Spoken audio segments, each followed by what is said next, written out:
Hi, everybody. Yes, diversity tactics that work, because there are a lot of tactics that don't work, which I'm sure we're all acutely aware of which ones that don't really work because they haven't worked for us, but which ones actually do. So yes, I'm Holly Fawcett from Social Talent. My official job title is Curriculum Development Director, which is just a very fancy way of saying that I develop all of our training products at Social Talent. If you've never heard of Social Talent before, I won't judge you too much. We are an Irish company, in case you can't tell from my accent. But essentially, we are a recruitment training company and productivity company. We have over 9 distinct programs direct for recruiters, from everything from diversity and inclusion to sourcing to our new interview and hiring manager training program as well, which we just launched in the last couple of weeks, as well as our sales program, which we're about introducing sourcing into sales as well. So quite exciting stuff, and we have our green ninjas around the room then as well, in case you can't see them, Rachel and Sandra. Right, that's my pitch over. Move into some of the diversity tactics that work. Let's look at some that don't. So straight away, first tactic that absolutely does not work are those tick box training sessions and those refresher follow-up sessions that we have where we force all of our senior managers into a room to do unconscious bias training for an hour, tick the box, great, they've done it, and we repeat over and over and over again every single year in the hope that suddenly we will magically turn into unbiased people. That one doesn't work, absolutely does not work. Also, what doesn't work are those diversity statements that we put at the bottom of all of our job ads, that so-and-so is an equal opportunities employer, because of course the candidate reading that will instantly feel, oh great, I have an equal opportunity at this organization. That one doesn't work because really we don't live that particular value very often. And the third tactic that doesn't work, there we go, is affirmative action or positive discrimination does not work, unfortunately. And the reason why it doesn't work is because nobody wants to get the job because they're a woman. Nobody wants to get the job because they are non-white or of a different age group. We're talking a lot about millennials. Nobody wants to get it because of that particular reason, and the same reason why nobody doesn't want to get the job because of another candidate's demography. It is completely demeaning, and it doesn't work. We want to get the job on merit. However, the only reason why people are not considered is because we have massive unconscious biases that are there. So it's really important for us, of course, to put in place loads of different policies and procedures and really and truly just a process that makes sure that all candidates get a fair shake. That's the end of it. So, diversity tactics that do actually work. The first one is actually tracking user behavior and really kind of using unconscious bias against itself. We're actually tricking our brains into doing the right thing. Nudge economics is often called, by using things like activity trackers and balanced slates. A very, very important thing is to have as balanced a short list of candidates as we possibly can. The second thing that works is inclusive talent attraction strategies. So we're really making sure that all of our employer branding, all of our candidate experience, and all of our candidate marketing is as inclusive as it possibly can. And the third thing that works, what we find, is really and truly engaging our hiring managers and making sure that they know how to interview candidates properly, rather than, again, that tick box exercise where we tell them what illegal questions they're not allowed to ask and hope and pray that they don't ask them because we don't want to get sued. And then they go off and they absolutely spoil the interview because they're shit at interviewing. Sorry for cursing, it's a bit early in the morning. Okay, so why doesn't traditional unconscious bias training work? And the reason is because we're human. Let me put this into action, I'll show you just how hard it is. This is a little task for you. I want you please to read the words that are on the screen. Read them out loud.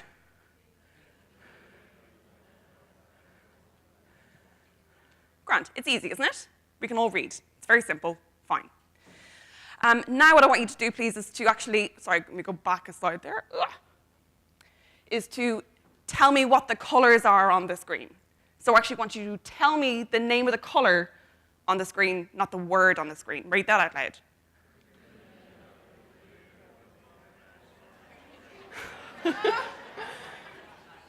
It's hard, isn't it? It is actually really tough, stupidly enough. This is the famous Stroop test. It was developed all the way back in 1935. And it's still as true today as it was back then. It is bloody difficult to do that. Why is it so hard? What the hell is happening? I'm sure you're asking, why is it so difficult to do this? So, very famous behavioral economists, Daniel Kahneman and Amos Tversky back in the 1970s. I'm sure you've read Daniel Kahneman's Thinking Fast and Slow, or have heard of somebody who's read it or put it in a presentation somewhere. It's a fantastic book. Don't read it. It's far too long. Get the slides. It's fine. So, essentially, what they came up with was a two-system brain, System 1, System 2. System 1 is where we were able to read the first slide, no issue, because we can read. We can read no problem. It's really, really easy for us to pick up words in the same way that it's really easy for you to drive all the way home and completely forget all the actions that you took in order to get there. It's automatic. We do it automatically, no issue. Those are also called biases and heuristics. We develop shortcuts in order to get there. So when we activated System 2, which is your conscious brain, System 1 was also fighting to get in there, and it was actually really difficult to try and override it, wasn't it? Surprisingly difficult. So when System 1 and System 2, we have to try and consciously decide whether or not a person is going to get hired into our business, System 1 is fighting the whole time going, oh, I just don't like that person, or I don't think they're bubbly enough, or they're not really a right culture fit. Yeah? What on earth does culture fit mean when we haven't really clearly defined it? So fighting System 1 and System 2 against off each other, really what we need to do instead is actually just upset the status quo, because we always go with the status quo at the end of the day. If something seems normal, then we tend to go with it. So these common biases and heuristics that we encounter all the time in our recruitment processes, for example, conformity bias, where in other words we disagree with the other panelists on the interview panel, beauty bias, where we actually think a person is good at their job simply because of the way that they look, yeah? A very famous statistic which Malcolm Gladwell, who's not an economist but tends to write about economics, found was that 16.5% of all male Fortune 500, Fortune 500 CEOs were over 6'2", yet only 3% of the American population were over 6'2". There was a massive correlation between height and your ability to be a CEO. Halo bias, similarity effect, the attribution bias, where we attribute people's actions that they do and put that towards their character. Contrast effect, central tendency, where we just tend to all just kind of stick to the middle and grade in the middle. We don't want to score people a 5, we tend to score them a 3. Kind of confirmation bias, where we actively seek out information about a person in order to configure what it is that we initially thought about that person. And then cognitive dissonance, okay? So we have to play onto our unconscious bias. Let's look at the bottom one there, cognitive dissonance, in a little bit more detail. So cognitive dissonance is where we have a state of having inconsistent thoughts, beliefs, or attitudes. In other words, we're presented with information about ourselves that doesn't quite fit in with what we believe ourselves to actually be. For example, we're presented with information which says that we perhaps aren't as fit as we thought we were. You know, I'm a very fit person. I walk everywhere, and I don't do this, that, and the other. But when we have things like activity trackers, so does anybody wear like a Fitbit or an Apple Watch or anything like that? I'm wearing a Fitbit right now. Fitbits are incredibly competitive and really, really interesting because they are tracking how many steps we actually do. And it's so competitive because we're ranked against our friends and against a particular goal. And because the activity tracker is there in plain sight, and we can see that I've only done half of my steps for today, and I really should get moving, so I'm going to go walk around the block. If I start to get towards home and I can see on my activity tracker that I only need to get to another 600 steps before I get to my 10,000 goal, I will walk around the block another 2 times. So we change our behavior in order for it to fit in with our attitude towards ourselves. Activity trackers are amazing ways of doing that. Yes, believe it or not, there are activity trackers online as well that will also tell us whether or not we are doing the right things and help us to change our activities. So what about an activity tracker for the types of LinkedIn profiles that you view when you are sourcing candidates online? Yeah, interesting thought. What if there was an activity tracker out there which told you how many male profiles you viewed versus how many female profiles that you viewed? And thankfully, there is. So we've been tracking this over time, and what if I told you that you viewed twice as many male profiles as you did female profiles today, and every single day? Because this is what we found. We've measured this for the last 4 months. We have a little Chrome extension which is now rolled out across 7,000 recruiters. And it's just sitting there in the background. It does a lot of things, but one of the things it does is when you're on a LinkedIn profile, it makes an assessment, and if it can tell if it's a male male LinkedIn profile or a female LinkedIn profile, and it will just rank one on top of the other. And what we consistently found every single day was that the ratio of male to female profile views was every single time 2 to 1. Now, cognitive dissonance might get in the way there. We might try and dig our heels in, defend ourselves. Well, I'm looking for IT roles, and there just aren't enough female candidates. Fine, you can think that. But you need to change your activity. You need to purposefully look for female IT candidates, for example. Most of the time, cognitive dissonance means that we will just change our behavior. So if we are given a graph, if we are given information that says, this is how many female profile views you've made versus male profile views, and we're thinking, well, I'm not biased, I'm not sexist, I'm not any of those things. That doesn't really sit with who I am. So I'm going to try and shift my behavior in order to satisfy the graph. We feel very, very satisfied by parity. And what happens is parity becomes very swift. People suddenly go, wow, I really am actually shifting my behavior. So we can track this over time. We get a dashboard for your manager and for yourself as well to see how your profile views are going over time and what the ratios are like. And we can also see a competition with your colleagues and your peers as well over how well you're doing. And it really, really works. So we're tricking ourselves into the norm as recruiters. But what about contrast effect? This is where we compare candidates to each other instead of against the job description. Yes, this happens rather a lot with your hiring managers, I'm assuming. Why are they comparing them against candidate 1 versus candidate 2, when really they should be saying candidate 1 only meets 50% of my job description, whereas candidate 2 means 2/3 of it? Yeah? Contrast effect is very, very powerful. So let's say, for example, we have a very normal shortlist where we have 3 male candidates and 1 female candidate.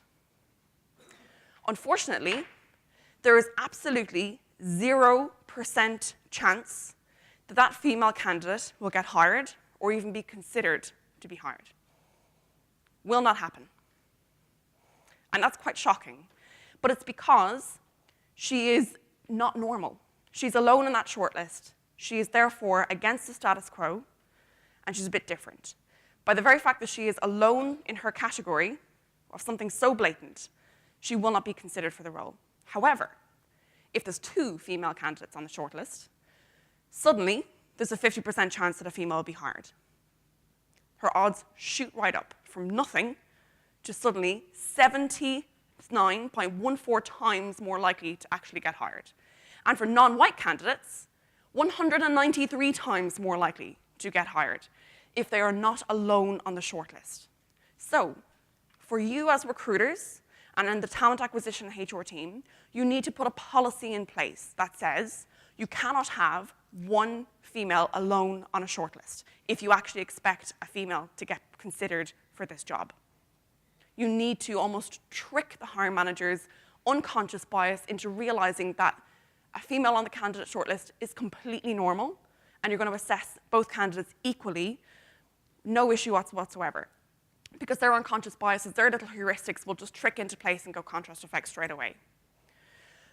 So that's one thing you can do. An inclusive talent acquisition strategy really, as I said, just means everything that is about all of our candidate marketing, all of our job ads, all of that kind of stuff that actually is inclusive. What does this mean?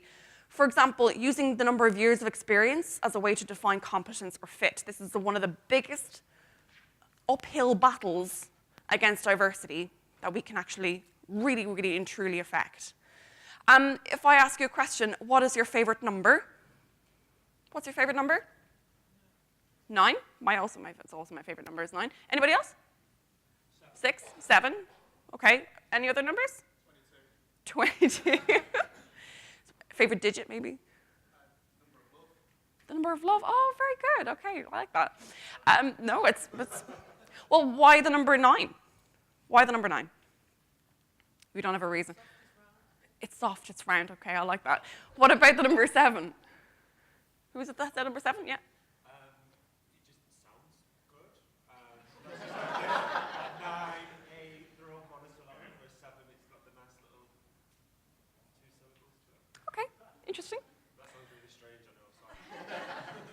Listen, there is no logical reason as to why we have a favorite number.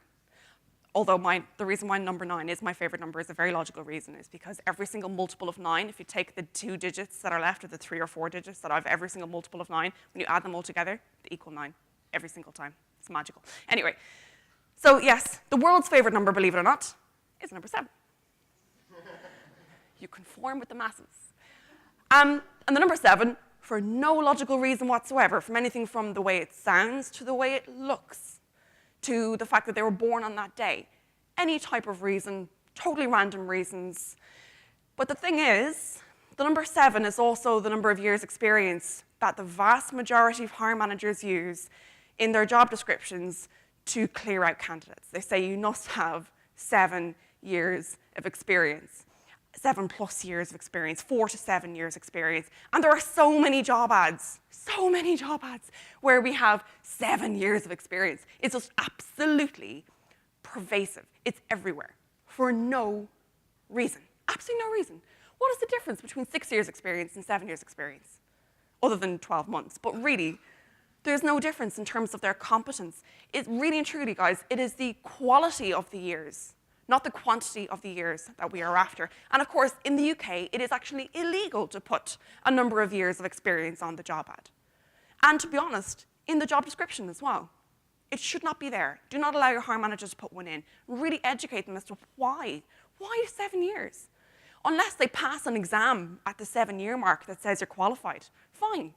But there is no reason for a number of years to actually ever filter in there. Instead, we say things like, demonstrable experience. Show me a campaign you've run. Show me the type of accounts that you've worked with, the type of relationships you've developed, how many years have you beaten quota, whatever the case might be. There has to be something quantifiable in there. But the number of years of experience is not it.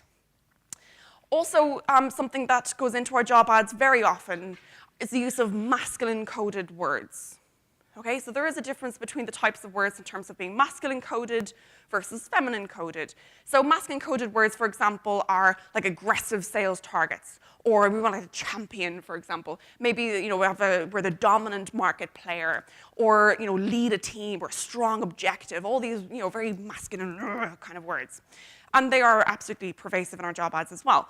Feminine-coded words, these actually seem a little bit more in line with our mission statements and our value statements within our organizations generally, don't they? So things like, we're strongly committed to our customers. We are, huge interpersonal skills. We're there to support your team rather than lead a team. We're inclusive. We cheer. We nurture.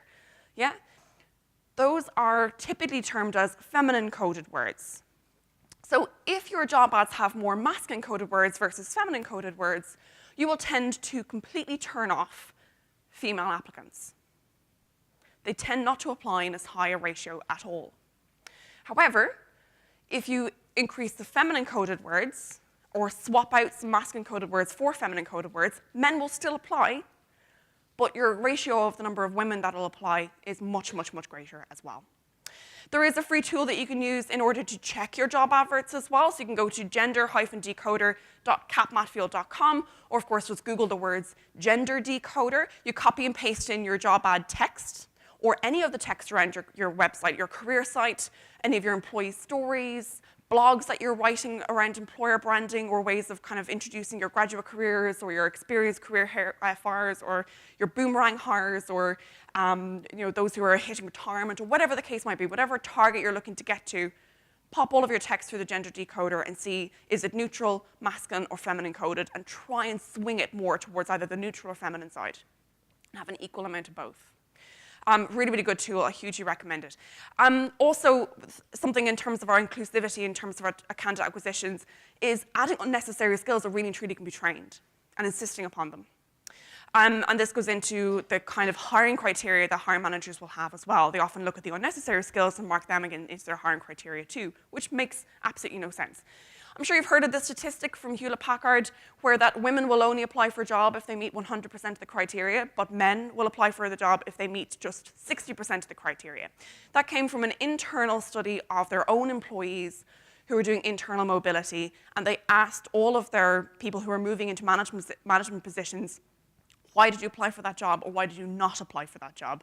And this was the statistic that came up with. They said the women just said, well, I didn't meet all the criteria that you asked for, so I thought I just didn't want to apply for it because I didn't want to get let down, or it's an internal job. I didn't want to lose my position here or risk that or anything else. And those are totally fine and normal reasons. But listen, women are not stupid. We're definitely not stupid.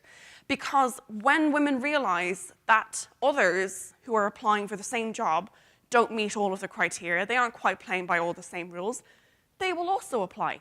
Once they are made perfectly aware, listen, we've had lots of applicants who don't meet every single one of the job criteria as well. So if you don't meet all of it, that's fine. Please apply anyway. Or what we can do is we can really clearly differentiate our essential skills, which are usually soft skills, versus your would like to have skills. And if they don't have those would like to have skills, make sure that you tell them it's perfectly fine that you don't have these perfectly nice to have skills, because we're going to train you in these anyway over time. Yeah? Hiring managers give us a list of skills as long as our arm. We often call these types of candidates unicorns or purple squirrels for a reason. It's because they simply do not exist. So we need to educate our hiring managers what's realistic, what's available on the market for the salary that you're looking for, the type of experience, the type of skills, and what you can actually attract, and ways in which you can balance this as well. It's very simple to be able to do that. And then last but not least, what is wrong with your hiring managers? I'm sure your hiring managers, there's nothing actually wrong with them. I'm sure they're very, very, very smart people. They are leaders within your organization, possibly above us in terms of the chain of command and all of that kind of thing. It's a difficult relationship and a very tenuous relationship in which we have to balance. Is how do we be assertive with hiring managers as well as partnering with hiring managers to really make sure they do the right things? Well, typically, your hiring managers, as I said earlier, are crap at interviewing. But also, they also have unconscious biases in exactly the same way that you have unconscious biases. And system 1 is going to fight against system 2 all the time. So while having an awareness of what the type of unconscious biases that they might have is a good thing for them to do on a regular basis to keep in check and see, actually, yes, I do have a male in career tendency versus a female in career tendency, or a male in science tendency, whatever the case might be, we have to account for their biases too, as well as ours. Okay, so don't let your diversity sourcing stop at you, because it has to trickle all the way down.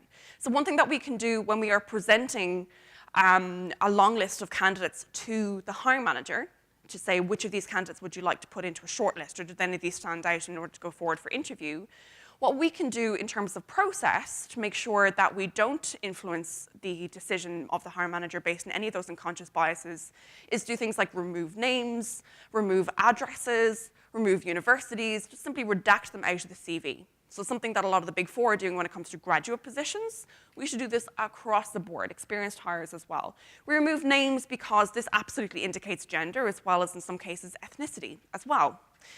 We remove addresses because it might indicate socioeconomic status, and that can be a bias as well. We might remove university names because there might be a bit of a rivalry between universities, or perhaps that interviewer went to that university as well, and they therefore just suddenly have a confirmation bias where they're going, oh, because I went there, they must be awesome. Yeah? So we want to remove all of that bias as much as we possibly can. Simply redact it out of the CV. Candidate 1 went to a university, got this grade. That's all we're saying. Yeah? So standardizing CVs, very, very simple thing for us to do in terms of process. But when it comes to diversity on the shortlist, we need to try and make sure that we have at least 2 diverse candidates on the shortlist. They can't be singled out. They can't be alone. We have to try and get them as balanced as we possibly can. If it means that you need to actively go out and source another candidate of that particular background or ethnicity or gender or whatever the case might be, that's fine. Go and do it. Increase the size of your shortlist by 1 and go actively out into the market to find skilled candidates who meet the criteria, who just happen to be of that particular gender or ethnicity, for example. Their primary obstacle for diversity as well is the lack of opportunity to be considered. So really, the best candidates, they have to get the fair shake. But the only way to do this is to really remove as much of those unconscious biases as we can. What else can the hiring managers do? Really, how the candidate performs at interview is very, very much predicated on how well the interviewer is at interviewing. And if they do things in that interview which they didn't even realize will influence how well they'll perform, but suddenly things like stereotype boost and stereotype threat will be considered as well. The actions of the interviewer is really, really essential. So training is incredibly important. As I mentioned earlier at the beginning of my talk, we just launched a program with John Vlasilika, who is the CEO of Recruiting Toolbox. He's absolutely amazing in hiring manager training. He's just developed a program with Amazon called Hiring Bar. He's worked with clients like Starbucks and Google and the works in terms of developing out a hiring manager strategy. It's a 9-hour certification. It's probably the most amount of hiring manager training a hiring manager has ever gone through in their life. But believe me, it will make them incredibly, incredibly effective. Again, last pitch. So let's talk about stereotype boost and stereotype threat. What on earth are they? Let's say, for example, you have 2 candidates, a male candidate and a female candidate. So if you pat a male candidate on the shoulder as you're bringing him into the interview room, yeah? Something that a lot of men actually will do, they're just being nice. And they don't mean it to mean anything or untoward or do anything or anything like that at all, or they didn't realize that has an effect on a male candidate. But what that will do is it will increase stereotype boost. Suddenly, stereotype boost is activated whereby they feel, whoa, okay, I'm a male as well, and we're going in there and we're going to do great. This is brilliant. Let's go in there. Great. So what will happen is he will actually perform better at interview than if he hadn't been touched at all. And of course, we want all male candidates to do great at interview as well as female candidates. But conversely, if we compliment a woman on her outfit, something that we women just tend to do. Oh, I love your shoes. Where did you get them? Or you look fantastic. Or before a female candidate goes towards her interview, her mum might say, you look fantastic. She doesn't mean to do anything by it either, at all. But suddenly, and completely irrationally, stereotype threat is activated, whereby they realize, oh God, I'm about to go into this interview, I feel nervous, I'm concentrating on my outfit rather than what I'm about to say, and they tend to do worse at interview than if nothing had been mentioned at all. Stereotype boost and stereotype threat are so, so subtle, and yet they can massively impact how a person does at interview. And of course, it's how they perform at interview that should make the decision on whether that person gets hired or not. We're not actively looking to hire women or actively looking to hire people from different ethnic backgrounds or different countries, for example. We want to hire the best candidate, but the best candidate has to get a fair shake. Okay, so I am just at my 15 minutes. Thank you so much for your very, very kind patience. You'll find lots more about this on socialtalent.co/diversity, as well as our 2 lovely green ninjas are around the corner, around the room then as well. And if you want these slides to bring them back to your hiring managers and the rest of your team with the stats and everything else, you can download them on SlideShare bit.ly/IHRMank16. Thank you so much, everyone.